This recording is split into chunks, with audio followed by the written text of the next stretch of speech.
አብዛኛው ሰው በኤሌክትሪክ መስመር ላይ ሚኒቸር ሰርኪት ብሬከር ከተገጠመለት ምንም አይነት ችግር የማያጋጥመው ሴፍ የሆነ ይመስለዋል። በሪያሊቲው ግን እንደሱ አይደለም። አብዛኛዎቹ በኤሌክትሪክ የተነሱ የእሳት አደጋዎች ኢቨን ሰርኪት ብሬከር እያላቸው ነው። ይህ የሆነው ለምንድን ነው? ምክንያቱም ትክክለኛ የሆነ ሰርኪት ብሬከር ስላልተገጠመላቸው። ሰርኪት ብሬከር በግምት ሳይሆን በሂሳብ የሚመረጥ ነው። የተሳሳተ ሰርኪት ብሬከር መምረጥ እሳት ሊያስነሳብን ይችላል፣ እቃዎቻችን እንዲቃጠል ሊያደርግብን ይችላል። በተጨማሪ በሰው ላይም ጉዳት እንዲደርስ ሊፈቅድ ይችላል። በዛሬ ቪዲዮአችን በኤሌክትሪካል ኢንስታሌሽን ላይ ከሚሰሩ ስህተቶች አንደኛ የሆነው የተሳሳተ ሰርኪት ብሬከር ምርጫን እናያለን። በባለፈው ቪዲዮአችን ያነሰ ዋየር ሳይዝ ያለው ገመድ መጠቀም የሚያመጣውን ችግር በደንብ አይተናል። ስቴፕ ባይ ስቴፕ እንዴት አድርገን ትክክለኛውን ዋየር መምረጥ እንደምንችልም ያየንበት ቪዲዮ አለ። እሱን ቪዲዮ ካላያችሁት በዚህ ካርዱ ላይ ያደርግላችኋለሁ፣ ገብታችሁ ማየት ትችላላችሁ። ዛሬ ደግሞ ሁለተኛው በኤሌክትሪካል ኢንስታሌሽን ላይ የሚሰራው ስህተት የተሳሳተ ብሬከር ምርጫ ነው። የተሳሳተ ስንል ምን ማለታችን ነው? የተሳሳተ ማለት ለሰርኪቱ ተገቢ ያልሆነ የኤሌክትሪክ ፍሰት እንዲኖረው የሚፈቅድ የሰርኪት ብሬከር ማለት ነው። ሬቲንጉ አነስተኛ ሊሆን ይችላል፣ ሬቲንጉ ከፍተኛ የሆነ ከፍ ያለ ሳይዝ ያለው ሊሆን ይችላል፣ ወይም ደግሞ ትክክለኛ ያልሆነ ትሪፕ ከርቭ ያለው ሊሆን ይችላል። እነዚህ ሶስቶቹንም የምናያቸው ይሆናል። ከመጨረሻው ከኔ ጋር ቆዩ።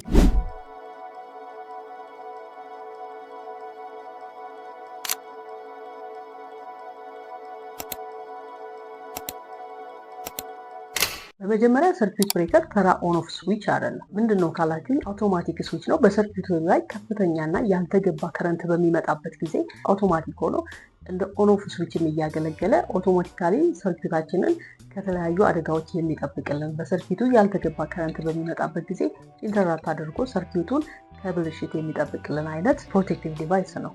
ይህ ዲቫይስ እንደ ፊውዝ ልናየው እንችላለን። ፊውዝ ግን ራሱን አቃጥሎ ነው ሰርኪቱን የሚያተርፈው። ፊውዝን ሪፕለስ ማድረግ ይኖርብናል። ሰርኪት ብሬከር ግን ሪፕለስ አናደርገው፣ ራሱን የማያቃጥልም ኢንተራፕት አድርጎ ነገር ግን ሰርኪቱ በሚስተካከልበት ጊዜ ተመልሶ ደጋግመን ልንጠቀሙ የምንችል አይነት ፕሮቴክቲቭ ዲቫይስ ነው ማለት ነው። ሰርኪት ብሬከር ዲዛይን የተደረገው ሶስት ነገሮችን እንዲያገለግል፣ ስለሶስት ነገሮች እንዲሰራ። አንደኛው ኦቨርሎድ እንዲጠብቅ ነው። ይህ ምንድነው? ሚኒቸር ሰርኪት ብሬከር ሁልጊዜ መጠበቅ ያለበት ገመዳችንን ነው ብለናል። ስለዚህ ኬብሉ በሚሞቅበት ጊዜ፣ ሙቀቱ በሚጨምርበት ጊዜ የኬብሉ ቴምፕሬቸር ከኢንሱሌሽን ሊሚቱ ከማለፉ በፊት መስመሩን ያቋርጥልናል፣ ትሪፕ ያደርጋል ማለት ነው። ይህ የሚሆነው እንዴት ነው? ሚኒቸር ሰርኪት ብሬከር ውስጥ ባይሜታሊክ ስትሪፕ አለች። ይቺ ባይሜታሊክ ስትሪፕ ሙቀት በሚጨምርበት ጊዜ ቤንድ ታደርግና ሰርኪቱ ትሪፕ እንዲያደርግ ታድርገዋለች ማለት ነው። ሁለተኛው ሾርት ሰርኪቱን እንዲጠብቅልን ነው። በሾርት ሰርኪት ጊዜ ከረንት በጣም ከፍተኛ ይሆናል። ይህ የሚሆነው በሚሊ ሰከንድ ውስጥ ነው። ታዲያ ሚኒቸር ሰርኪት ብሬከር ይህንን ትልቅ ከረንት ምንም አይነት በእቃችን ላይ ወይም በገመዳችን ላይ ጉዳት ከመድረሱ በፊት ያቋርጥልናል፣ ትሪፕ ያደርግልናል ማለት ነው። ይህ የሚሆነው እንዴት ነው? ሚኒቸር ሰርኪት ብሬከር ውስጥ አሁንም ሌላ ማግኔቲክ ሶሎኖይድ ኮይል አለች። ሁሉም የሚያልፉት ከረንቶች በዚህ ሶሎኖይድ ውስጥ ነው የሚያልፉት፣ በዚህ ኮይል ውስጥ ያልፋል ማለት ነው። ታዲያ ከፍተኛ ከረንት በሚመጣበት ጊዜ፣ ሾርት ሰርኪት በሚኖርበት ጊዜ ከፍተኛ ያልተገመተ ስለሚሆን በዛ ሰዓት ይቺ ኮይል በጣም ስትሮንግ የሆነ ማግኔቲክ ፊልድ ጀነሬት ታደርጋለች። ጀነሬት በምታደርግበት ጊዜ በዚህ ማግኔቲክ ፊልድ አማካኝነት፣ በዚህ ማግኔት ኃይል አማካኝነት ፕላንጀሩን ይገፋና ሜካኒዝሙን ትሪፕ እንዲያደርግ ታደርገዋለች ማለት ነው። ሶስተኛው የሚኒቸር ሰርኪት ብሬከር ጥቅም ምንድነው? ኮኦርዲኔት እንዲያደርግ ነው። ኮኦርዲኔት እንዲያደርግ ማለት ሰርኪት ብሬከራችን ከላይኛው በኩል ያሉት ሳይዘጉ የላይኛውን አፐር ስትሪሙን ሳይነካ ከሱ በታች ያሉትን በሙሉ ኮንትሮል ማድረግ ይኖርበታል። ለምሳሌ ዲስትሪቢዩሽን ቦርድ አለን፣ ሜትራችን ላይ ደግሞ ሌላ ሰርኪት ብሬከር ቆጣሪያችን አለን። ስለዚህ የቆጣሪያችን ብሬከር ሾርት ሰርኪት በሚፈጠርበት ጊዜ ቀድሞ የሚዘጋ ከሆነ ኮኦርዲኔሽኑን አልጠበቀም ማለት ነው።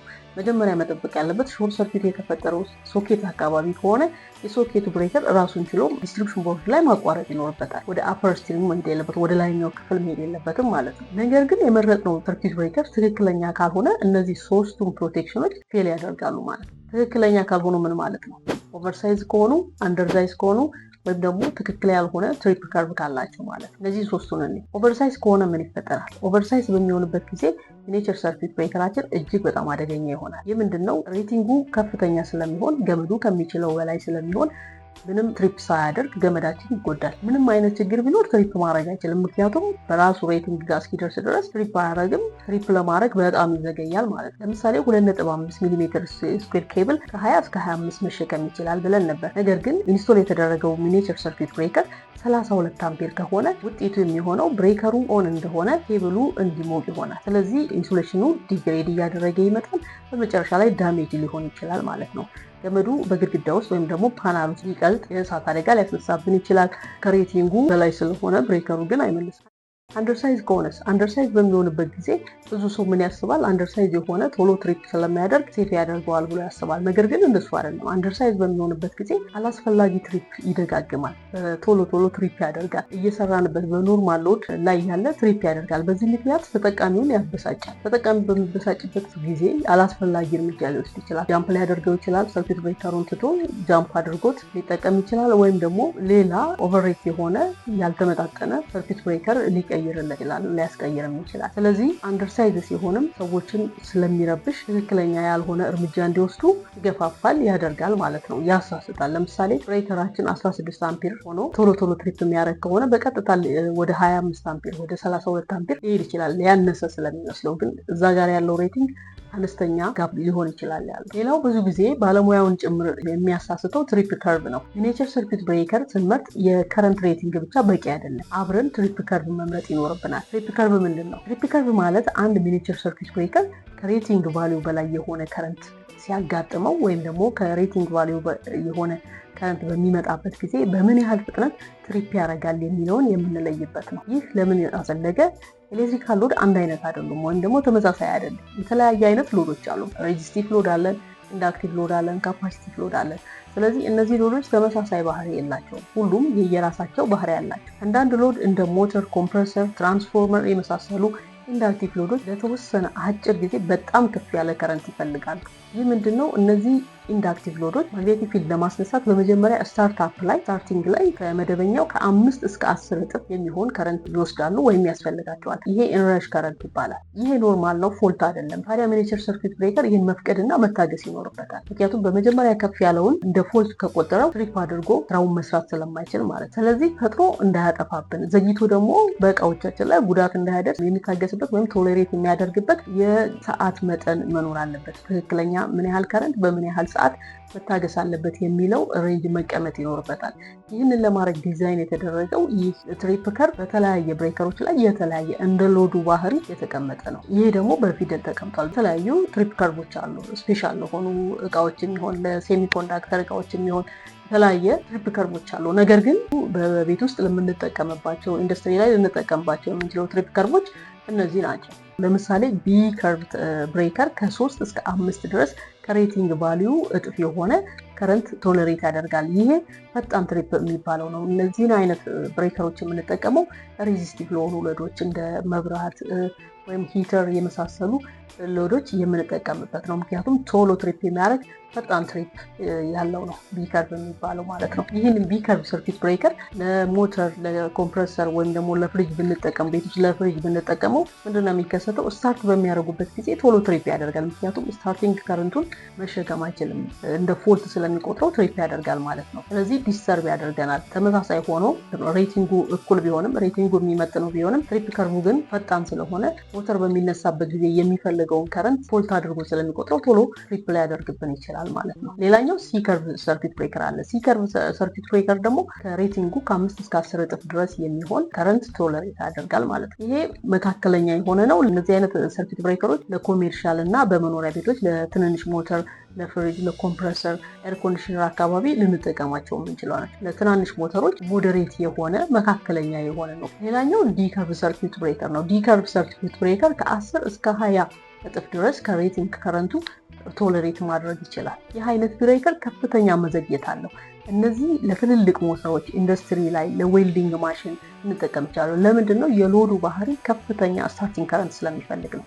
ከዛ ወደ ኖርማል ስለሚመለስ ያንን መታገስና የቶሌሬት ማድረግ የሚችል ስለሆነ ይህንን እንጠቀማለን። ታዲያ ይህን ዲ ከርቭ ሰርኪት ብሬከር በኖርማል ሰርኪታችን በቤታችን ውስጥ ብንጠቀመው ምንድን ነው የሚሆነው? ምንም ሴፍ አይሆንም ማለት ነው። ምክንያቱም በጣም የሚዘገይ ስለሆነ ለሬዚስቲቭ ሎድ ዲ ከርቭ ብንጠቀም ሬዚስቲቭ ነው፣ ከፍተኛ እንትን አይፈልግም፣ ከፍተኛ መዘግየት አይፈልግም። ብሬከሩ ግን በጣም ስለሚዘገይ እሱ በዘገየበት ሰዓት ሰርኪታችን ሊጎዳብን ይችላል ማለት ነው። ስለዚህ ትክክለኛውን ትሪፕ ከርቭ መምረጥ ሌላው አስፈላጊ ነገር ነው ማለት ነው። ታዲያ ትክክለኛ ሰርኪት ብሬከር የምንመርጠው እንዴት ነው? ትክክለኛው ሰርኪት ብሬከር ለመምረጥ መጀመሪያ የሎዳችንን ባህሪ መረዳት ይኖርብናል። ሎዳችን ምን አይነት ነው? ሬዚስቲቭ ሎድ ነው? ኢንዳክቲቭ ሎድ ነው? ሚክስድ ነው? የሚለውን ለይተን ማወቅ ይኖርብናል። ሎዳችንን ስናውቀው ትሪፕ ከርቫችን ምን አይነት መሆን እንዳለብን እንወስናለን ማለት ነው። ስታንዳርዶችን እናውቃለን፣ ስታንዳርዶችን እናያለን። ከዛ ላይ አንስተን ስታንዳርዶችን በማየት የሎዳችንን ባህሪ በመረዳት ከሎዳችን ባህሪ አንጻር የሚያስፈልገንን ትሪፕ ከርቭ መጀመሪያ መምረጥ እንችላለን ማለት ነው። በዚህ ጊዜ ሰርኪት ብሬከራችንን መረጥን ማለት አይደለም። ሰርኪት ብሬከራችንን ከመምረጥ በፊት ሁለተኛው ስቴፕ የሚሆነው ሎዳችንን ከለየን፣ ሎዳችንን ባህሪ ከለየን በኋላ ሁለተኛ የሚሆነው ደግሞ ትክክለኛውን ዋየር መምረጥ ነው። ዋየርን ለመምረጥ ምን አይነት ስቴፕ መከተል እንዳለብን የሰራሁት ቪዲዮ አለ። እሱን እዚህ ጋር ማየት ትችላላችሁ። ዲስክሪፕሽን ላይ ማስቀምጥላችኋለሁኝ። በትክክል ስቴፕ ባይ ስቴፕ ዋየሩን ሁሉንም ስቴፕ ተከትለን ትክክለኛውን ዋየር እንመርጣለን። ስለዚህ ኬብላችንን ከመረጥን በኋላ ነው ሰርኪት ብሬከራችን የምንመርጠው። ሰርኪት ብሬከራችን ሁልጊዜም ምን አይነት መሆን አለበት? ከሎዳችን የበለጠ ከሎድ ከረንታችን የበለጠ ነገር ግን በኬብል አፓሲቲ መርጠን በዲሬቲንግ አባስተን ካገኘ ነው ዲሬቲንግ ኬብል አፓሲቲያችን ያነሰ መሆን አለበት። መሀል ላይ ነው የሚሆነው። ለምሳሌ 12 አምፒር የሆነ ሎድ ቢኖረን 12 አምፒር ነው ሎዳችን የሚፈልገው። እኛ ደግሞ ኬብላችንን ካልኩሌት አድርገን ሰርተን በዲሬቲንግ አባስተን ያገኘ ነው 20 አምፒር ቢሆን 20 አምፒር ነው የሚያሸከም የሚችለው ኬብላችን ብለን ካለን፣ ስለዚህ በ12 እና በ20 መካከል ያለው 16 አምፒር ሰርኪት ብሬከር ነው። እሱን እንመርጣለን። ይሄ ሰርኪት ብሬከር ለሎዳችን 12 አምፒር በትክክል ይሰጥልናል። ትሪፕ አረግም አንድር አይሆንም። ኬብሉ ከመበላሸቱ በፊት በትም ሲመጣ ኦቨር ሲሆንበት ቶሎ ትሪፕ ያደርጋል። ስለዚህ እንደዚህ በመሀል የሆነ እንመርጣለን ማለት ነው። በመጀመሪያ ግን የሚቀድመው ኬብል መምረጥ ነው። ትክክለኛውን ኬብል ከመረጥን በኋላ ነው ሰርኪት ብሬከር የምንመርጠው። ሰርኪት ብሬከራችን ሁልጊዜም ከሎድ ከረንታችን የበለጠ በዲሬቲንግ አባስተን ካገኘ ነው የኬብል አፓሲቲ ያነሰ መሆን አለበት ማለት ነው። እስካሁን ከኔ ጋር ስለቆያችሁ እጅግ በጣም አመሰግናለሁኝ። ሶስተኛው የኤሌክትሪክ ስህተት ምንድን ነው የሚለውን ደግሞ በሚቀጥለው ሳምንት ይዤላችሁ እመጣለሁ። ሰብስክራይብ፣ ሼር፣ ላይክ ማድረግ እንዳትረሱ። በሚቀጥለው እስከምንገናኝ ድረስ ሰላም ሁኑ።